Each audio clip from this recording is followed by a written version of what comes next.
where we begin tonight with a trip to the United Arab Emirates. A small nation on the Persian Gulf, the UAE is in many ways a rare Arab beacon of Western values. It's an American ally with a burgeoning capitalist economy and an increasingly international outlook, as evidenced in sports by the all-star field it annually attracts for golf's Dubai Classic. But for all its 21st century progress, the UAE is also home to a sinister remnant of another time, a time when people were bought, sold, and kept as slaves. As Bernard Goldberg reports, it's all being done in the name of sport. It's a clear morning in the Arabian desert, a good day to go to the races. Camel racing is the national sport here in the United Arab Emirates, the favorite pastime among the fabulously wealthy sultans who run this country. If horse racing is the sport of kings, this is the sport of sheikhs. You can't shoot footage like this anymore in the Emirates. These shots were taken a couple of years ago, before the sheikhs barred outside cameras from the races. And exactly what is it they don't want you to see? Well, take a look at the jockeys. They're not grown men like in American horse racing, but small boys. The smaller the boy, the faster the camel. And they're not locals either, but foreign boys, brought here by smugglers in the human cargo business. Many of these boys have been kidnapped from their homes in Pakistan and Bangladesh. Others simply bought from their desperately poor families for as little as $500, so they can race for the pleasure of the sheikhs, who bet money, cars, even gold on the races. There's a word we've heard for boys like these, a word you don't normally hear in the 21st century. Are these children slaves? Definitely. Definitely, why not? They are getting nothing. And these are the ages to get some education, these are the ages to get some good food, some good health. And they are getting nothing.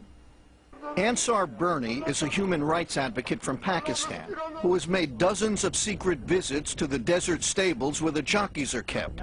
He's seen how the boys live and work, which is why, so far, he snuck over 100 of them out of the camps and out of the country. What do they tell you? The atrocities. They will say, please take us away from here. Take me with you. Take wherever you would like. Take me from here. This is a story about child slavery that the sheikhs who rule this land say does not exist. The United Arab Emirates, or UAE, is a small oil-rich kingdom overlooking the Persian Gulf. And on paper, they don't have child camel jockeys here anymore. In 1993, under pressure from the West, the sheikhs banned the use of jockeys under 15 years old and 100 pounds, a ban they reinforced in 2002. But that's only on paper. When we began investigating the story a few months after the latest ban, an early morning trip to the races revealed young boys everywhere. They were getting ready to race until the authorities spotted the camera crew. Then it became clear that the only ban the police were enforcing here was the one on cameras. Cancel. No. علي من الشرطة أنا ما قد دخلت أنا من هذا خلونا على كيفه هو عيال يصور عيال حق يصورون عيال حق واقفين هناك يصورون الباص شال شريط خلا مخبر شال شريط خلا مخبر منو هذاك عند الرياض.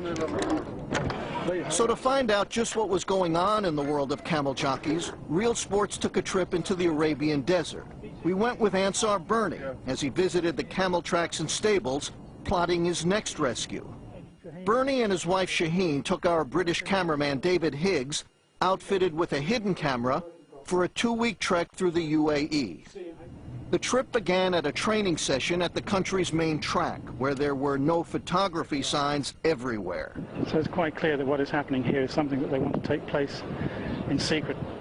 And just beyond the signs were the boys. Hello. You're a tiny little one. You're all right. One by one, boys as young as 3 years old were strapped onto the camels to begin their practice runs. They were training in 110-degree heat, riding into the finish area, then running into trucks to go back to the starting line all over again.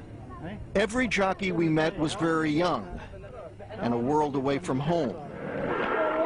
Bangladesh. He's from Bangladesh. Right. Does he know how old he is? Kitne saal ke ho? He doesn't know. We asked one of the trainers how he felt about the work these boys do.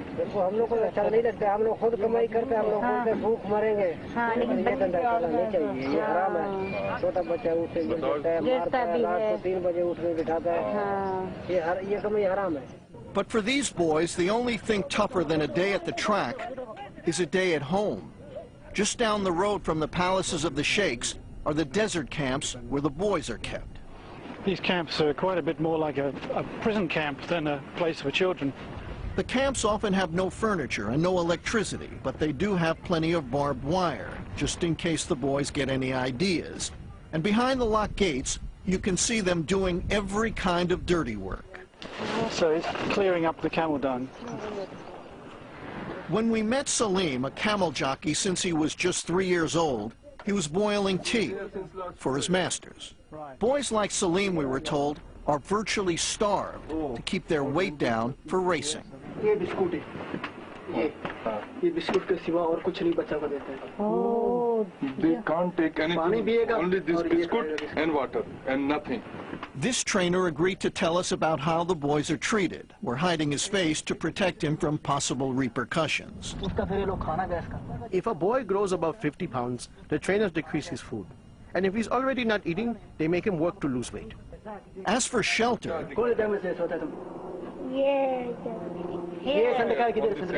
What, here, on the floor? Yeah, on the This is where he sleeps. on the fan. Okay, well, it looks like this boy doesn't have a bed. He just lies here on the sand. Yeah, he's telling us he sleeps here. Right, that's where he lies. So if they eat well, if they sleep well, They will gain weight. and that's the worst thing that could happen. They can't gain weight. as bad as it is for some boys, it's even worse for others. Saddam told us his father back in Bangladesh had sold him to the camel camps, not for money to feed the family, but for liquor. Now, he's got new problems. Can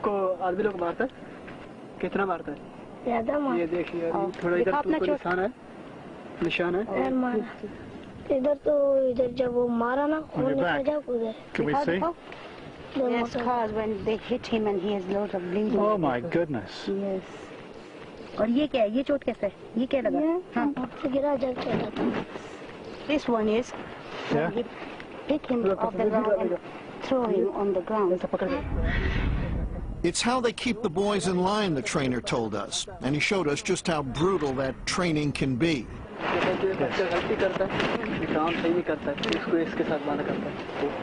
Oh my God, whenever they're not happy with a child or he makes a mistake, they would tie him with... Tie him to the chains.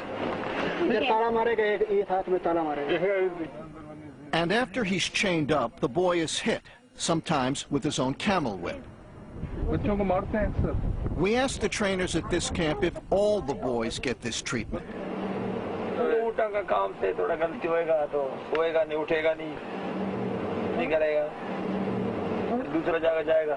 Moments later, one of the boys showed up, and we asked him if he'd rather go home to his family. When this child first came, he was crying for his mother. So the owner said to the trainer, tie him up with rope. He would hit him and say, stop crying, there's no other option for you. Heading to the capital, Abu Dhabi, Ansar Bernie stopped off at the Pakistani embassy, where he learned of one boy who had been sent home just days earlier, in a box. A boy died last week. He's about 5 or 6. He fell down from the camel. So he was trampled by the camels. And we know, in fact, that he fell off the camel several times before eventually he fell off and was trampled to death. Before we left, we made a final unannounced stop and walked in on 3 trainers and a few small jockeys, all sleeping together. We were told that 2 of them are, quote, lovers. The big boy Yes. was on the top of the young one. See, the trainers have sex with these kids. And these children know they don't have anyone with them to protect them. They will have sex with the kid, and then they'll tell him, listen here, you bastard. If you tell anyone, I will kill you right here. And it's all happening at camps and tracks run by some of the wealthiest people on earth. The ruling families are in charge of the racing industry. Yes. They run the tracks. Yes. They own the camels. Yeah. Do they own the camps with us? Yes. But if the children are slaves, there's no escaping this. You're saying the rulers of the United Arab Emirates, the sheikhs, Yeah. are the slave traders. Sure. They are. Those who are doing it, they are involved in slave business. They are. The track where we found these boys is run by the royal family of Dubai, the richest of the Emirates. It's the playground of the Crown Prince, known around here simply as Sheikh Mohammed. He's one of the richest and most powerful men in the Middle East, a man whose love of racing stretches far beyond the Arabian desert. Horse racing fans know Sheikh Mohammed as the man who had entries in 4 straight Kentucky Derbies a couple of years ago. Closer to home, he's spent untold millions in pursuit of camel racing glory. His family's complex includes a camel hospital, where his camels get the finest medical treatment, while new, faster ones are genetically engineered. These pampered animals train with the best equipment and cool off with daily dips in their very own pools. It's a life of luxury the camel jockeys will never know. So the camels eat better, they live better. If they get sick, they get better treatment. Very better Than the young boys. Yeah. Because according to these sheikhs, these camels are very expensive. But not the human beings, not the children. Yeah, the boys are $500. Yeah. And the camels are in millions. And if you believe the sheikhs, everything we saw in the desert was just a mirage. Listen to the head of the Camel Racing Federation after the latest ban on child jockeys took effect in 2002. He made it sound like we'd have a better chance of finding a waterfall in the desert than finding an underage jockey in his country. Absolutely impossible. Absolutely impossible. Absolutely impossible to find a jockey who is below 15 years of age. And it will never, never happen. I totally dismiss this argument. This is impossible. But by the time the trip was done, Ansar Bernie had a long list of boys he hoped to sneak out of the camps. It was just a question of where he would take them. Some of these boys, after all, were too young to tell him anything at all, least of all, where they might have come from.